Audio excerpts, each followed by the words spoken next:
Okay, we're going to take a good look at your swimming. Now, of course, we've got all the information you need on a great stroke in the Library of Success. Lots of videos, have a look at them. I'm saying the same things over and over again. So what I'm going to do is just make some key points that we're going to aim for. Then I'll be looking at your stroke and the vision of you and seeing where we're falling short or not. The first thing we're looking for is an early catch. So the hand goes into the water here and we're catching straight away. Catching the water. So you've got to pop that elbow a little bit, activate your back and pull it through, right? Catching the water straight away. Your hand, your fingertips need to point down to the ground as soon as possible. Not arrow through and all the way out there and let them fall down and then turn it. From the top, about 10 centimeters under, grab that water and pull it back. Now, when I was young, we used to do like a snaking thing from in front of your shoulder over to the other hip and back around like a big S. No, now we go straight. In, catch, straight to the hip, all the way down to the thigh and pull it out. So when it comes out, your thumb is scraping right down near your knee and you push that out straight. Don't turn the hand, don't turn the hand, don't slice it. Don't make an easy way out. Don't let go of your catch. So you get your catch here, early, boom, all the way, all the way, all the way, all the way, and then all the way out, boom, past the leg there. That's the way to do it. Now that was a bit ungraceful, but don't worry, got the point across. Okay, so you've grabbed the water and you've got to pull it back. Now sometimes we let our elbow lead the way, and now look at that, look at the water, it's escaping up here, it's escaping from the hand. Oh, we're not going anywhere. You're going to waste time, energy, everything. It's crazy. Don't do it. So what we're going to do, catch the water, hold the water, and your elbow has to be above your wrist. So if we're swimming along here, we've caught the water. Look where my elbow is to catch the water. It's above the wrist. You've got to keep that position, elbow above the wrist. Hold it, hold it, hold it, and then push. Don't let the elbow, this is what it looks like when the elbow collapses. Boom. Look at the water, escaping out, escaping out. No. Hold it and pull all the way. Same here. God, I've got to get taller. Hang on. Let's put it down here. When it goes past and coming out, look at that. If you release your elbow, oh, water's escaping it, but I can get the hand out easier. Or I turn the hand. Oh, water's escaping, but I get the hand out. No. Here, push, boom. Like you're throwing a stone straight at your foot. Boom, push that water. You've got to feel it go past your toes. Try and breathe both sides. It keeps you balanced in the water. You breathe when the opposite hand goes into the water. So when the wrist breaks, it gets to the wrist, you're catching the water there, that's when you take your breath, boom, and pull it through. Use your core strength and your glutes. So have your belly button in, your glutes activated, so you're not over-rotating all the time. You want to stay nice and level. You only need one eye out of the water to breathe, so not too much. A lot of people are turning around looking up at the sky. It's too much. Shoulders go down, hips go down, then your legs kicking out to keep you balanced, and you look like an octopus. No good. Keep kicking throughout, it gives you balance. When you kick, you don't break the water, so you're not like boom, boom, boom out the top of the water. It's furious, and the water's going everywhere, but you're not. You're not going anywhere.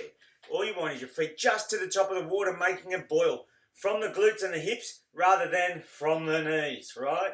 Ankles are relaxed and toes are pointing towards each other. So now we'll take a look at your stroke. We're going straight underwater here because that's where there's work to do. Look at your hands coming in, dropping the elbows on both sides, okay? So we've got to work on that. We're using the bent leg in our kick. We must work on that. That's dragging you backwards. Look at that. I mean, that might surprise you. It did me. What else have we got?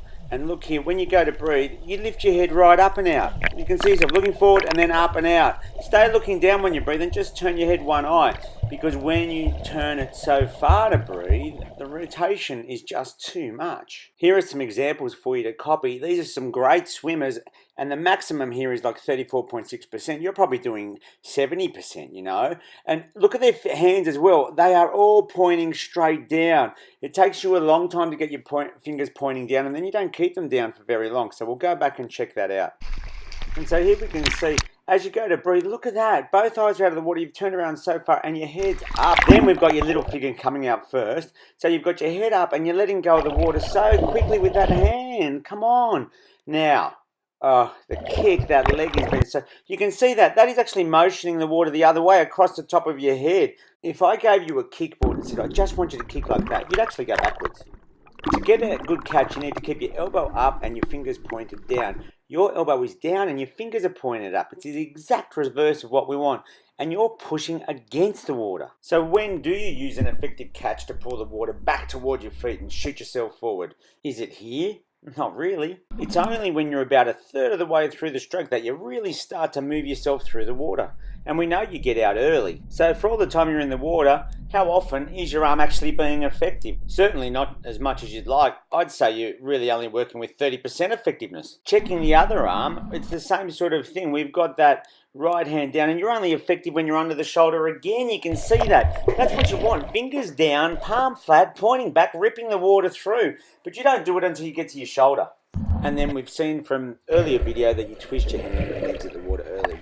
So you've got to get a catch that hold. You've got to hold that water from the very start to the very end, not turn it out and let it go. If we let the video run here, we'll see a shot of you just turning too far to breathe. Look at that. And look how far down your left shoulder goes. It's almost right under the other one. And that is way too far. And I think that'll be why your legs are bending when you kick. Going head on here, you can see you're setting up a nice catch here, but it's too low and your elbows should be higher. And this arm is way too flat. And so you can see how it's just floating down. If that elbow was high, you could point the fingers down and really get the water coming back. There you go, look at that. Low elbow, you can see the effect of it. When you're setting up to breathe, you really look forward. You've got to stay looking down. And you can see that hand, even though that's the one we're saying is good, when you're about to breathe, it just floats down. So you want to get that catch happening. But the head up to breathe, it's turning way too far. And that's not all. The ideal position for the head is looking straight down and you just turn one eye to breathe.